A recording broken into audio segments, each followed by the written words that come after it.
Bonjour à tous, bienvenue au numéro 9 de la saison 3 de l'Hebdo The Rage Package. Un numéro relativement léger parce que, can oblige, j'ai pas eu beaucoup de sorties cette semaine. On démarre tout de suite. Et on commence avec une sortie qui n'est pas une sortie, un jeu qui a été nommé à l'As d'Or Expert de Cannes justement en 2023. Pour tout vous dire, on n'avait pas réussi à avoir de boîte à la sortie parce qu'il a été sold out en moins de 24 heures. Cette fois-ci, on a réussi à en avoir, donc on vous en propose. C'est Fédération, un jeu de Mathieu Verdier et Dimitri Perrier. Un jeu pour les experts. La seule raison pour laquelle il n'a pas gagné le Diamant d'Or, à mon avis, c'est qu'il n'avait pas le droit de se présenter parce que Dimitri Perrier étant l'auteur et un des grands organisateurs des Diamants d'Or, il n'a pas voulu que Fédération participe au prix, mais sinon il aurait sans doute remporté. Tant c'est un jeu extrêmement fin dans ses choix puisque chaque action va vous mener à choisir une planète sur laquelle agir, un endroit sur lequel voter. Il y a plein de façons de scorer des points qui vont se croiser, donc chaque choix est extrêmement complexe et apporte beaucoup de profondeur. Donc chaque choix est extrêmement recherché, va avoir des conséquences sur le court terme et sur le long terme. Un jeu qu'on a réussi à récupérer, mais il n'y en aura certainement pas pour tout le monde. C'est Fédération.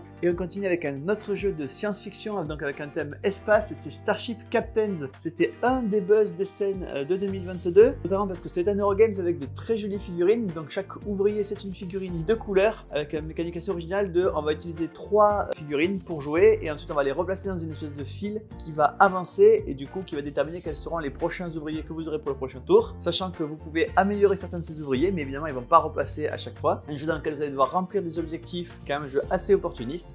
C'est Starship Captains. Et on continue avec un jeu de Dean Morris qui s'appelle Florence. Florence, c'est le 3e volume de la trilogie des Eurocities.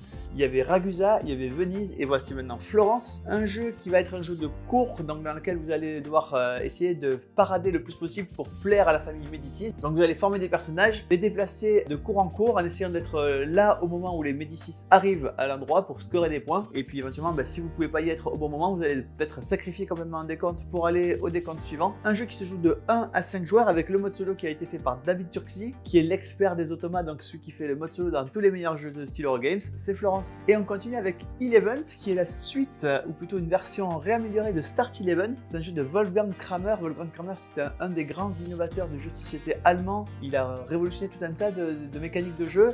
Il a fait des jeux comme Tikal, comme El Grande, comme 6 qui prend, voilà, plein de jeux de styles différents. Ici, c'est un jeu dans lequel vous allez devoir vous débarrasser de vos cartes. C'est assez simple, on démarre avec un 11 de chaque couleur et vous allez pouvoir poser des cartes soit au-dessus, soit au-dessous des cartes qui sont déjà posées. Donc pour commencer, par exemple, à côté du 11 rouge, vous allez pouvoir passer le 10 rouge ou le 12 rouge d'un côté ou de l'autre. Et puis vous continuez comme ça le plus possible, sachant que vous allez pouvoir utiliser des jokers, mais aussi des cartes qui vont vous permettre de raccrocher une ligne à l'autre, c'est-à-dire que passer du 6 bleu au 6 rouge et puis continuer comme ça cette ligne. Donc un jeu assez malin dans lequel vous allez devoir évidemment vous débarrasser des cartes, mais aussi essayer de finir la ligne parce que ça vous rapporte des cartes bonus. C'est Elevens. Et on continue avec une nouvelle boîte pour Villainous, plus grand, plus méchant. Donc Villainous, le système de boîte c'est toujours le même, c'est-à-dire qu'avec une boîte toute seule vous pouvez jouer jusqu'à 3 joueurs ici avec cette boîte, et si vous avez déjà d'autres boîtes, vous pouvez les combiner et jouer à plus nombreux. Ici 3 nouveaux personnages évidemment, 3 nouveaux vilains de Disney, ou plutôt de Disney et de Pixar, puisque Pixar arrive maintenant dans Villainous avec plus grand, plus méchant. Les 3 personnages c'est Syndrome de l'Indestructible, Lotso de Toy Story et Madame Mime de Merlin l'Enchanteur. Donc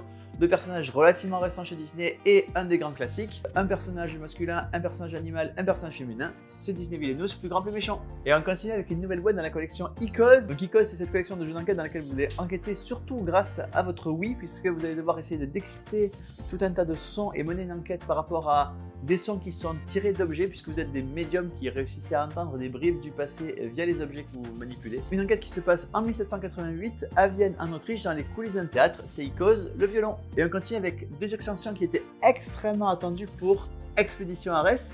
Expédition Ares, c'est un spin-off de Terraforming Mars, une espèce de combinaison entre Terraforming Mars et Race for the Galaxy. 3 nouvelles boîtes et un paquet de cartes promo. Donc les cartes promo, ce sont de nouvelles cartes évidemment. Donc vous avez 3 nouvelles façons de jouer à Expédition Ares. D'abord vous avez la boîte Crise qui vous permet de jouer en coopération et même en solo. Crise commence là où Terraforming Mars s'arrête, c'est-à-dire que vous avez réussi à terraformer la planète, sauf que il y a une crise qui arrive, c'est-à-dire que les océans gèlent, l'oxygène s'enfuit, la température baisse, bref, c'est la panique. Il va falloir sauver des milliards d'êtres humains, mais évidemment ça va se faire en mode coopération, donc Expédition Ares Crise. Vous avez également découverte avec 4 4 modules différents. Vous avez les récompenses et les objectifs qui fonctionnent exactement comme dans Terraforming Mars avec un peu d'interaction et un peu de compétition sur ces récompenses et sur ces objectifs. Mais également 2 nouveaux modules avec les cartes de phase améliorées qui vont vous donner des bonus encore supplémentaires quand vous choisissez une phase et des badges de joker qui vont vous permettre de jouer davantage sur les badges. Et pour terminer, Fondation avec une nouvelle piste de terraformation. Donc vous avez 4 pistes à compléter, ce sont les infrastructures. Donc 2 nouveaux projets standards qui vont vous aider à remplir cette nouvelle piste de terraformation. Vous pouvez jouer jusqu'à 6 joueurs avec l'extension Fondation. Et évidemment, on va faire un PK Game Pack avec le jeu de base, plus toutes les extensions à tarif promotionnel. Il n'y a pas très longtemps, je vous parlais de Valda. Valda, c'est un jeu où donc, les géants combattent les dieux et les humains en profitent et un des humains deviendra un dieu. Ici, 2 extensions pour Valda. Il y a Rise of the Giants dans laquelle vous allez pouvoir combattre les géants. Concrètement, sur chacune des cases, vous allez avoir des géants et des dieux qui vont être actionnables. Donc vous allez pouvoir utiliser des nouveaux pouvoirs des géants et des dieux. Et dans Ragnarok, vous avez une façon de tuer les dieux. Vous pouvez faire une espèce de meurtre divin qui va vous donner des grands bonus évidemment. Vous avez également dans Ragnarok le mode solo qui vous permettra, comme son nom l'indique, de jouer tout seul. Et comme d'habitude, il y aura un PK Game Pack avec Valda et ses 2 extensions à tarif promotionnel. Et on continue avec 2 nouveaux héros pour Marvel Champions. Marvel Champions, vous connaissez sûrement ce jeu. C'est un jeu de cartes dans lequel vous allez jouer un champion qui va affronter différents événements. Chaque paquet de héros, c'est une nouvelle façon de jouer à Marvel Champions contre tous les adversaires. Donc ici, 2 nouveaux héros. Ici, vous avez Rogue. Rogue, c'est une héroïne de protection. Dans le paquet, vous avez évidemment le deck pour jouer Rogue, mais également pour jouer Mystique en tant que Némésis de Rogue. Ici, c'est Gambit, le fameux lanceur de cartes enflammées, qui est donc un deck de justice et qui a dans la boîte son Némésis, c'est Belladonna, évidemment. Donc 2 nouveaux packs pour Marvel Champions, Gambit et Rogue. Voilà, le numéro 9 de la saison 3 de l'Hebdo Garage Cage est terminé. Comme vous en doutez, je reviens du Festival international des jeux de Cannes et je vous ai ramené un petit cadeau. Donc pour l'un d'entre vous, un petit tote bag avec dedans des goodies, quelques démos de jeux, quelques petits goodies supplémentaires.